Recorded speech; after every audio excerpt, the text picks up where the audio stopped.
हमको बताओ ससुराल में रहती हो गोरी किस हाल में।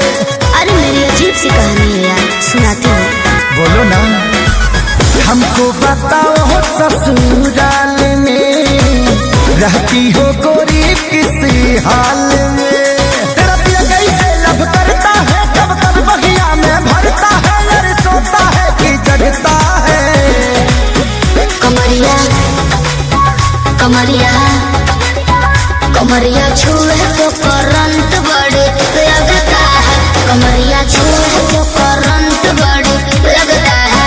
कमरिया छुए तो करंट बड़े लगता है। कमरिया छुए तो करंट बड़े लगता है।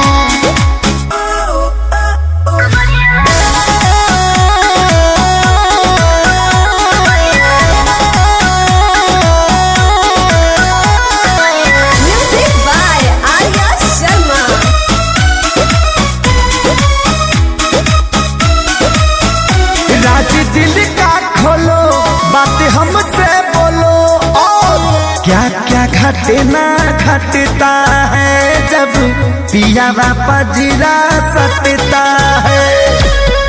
लहरे गोदिया में रंग जाने हम करनिया में। उठवा के टच जब करता है तकिया में देह रगड़ता है, साले आग सुलगता है। कमरिया कमरिया कमरिया छुए तो करंट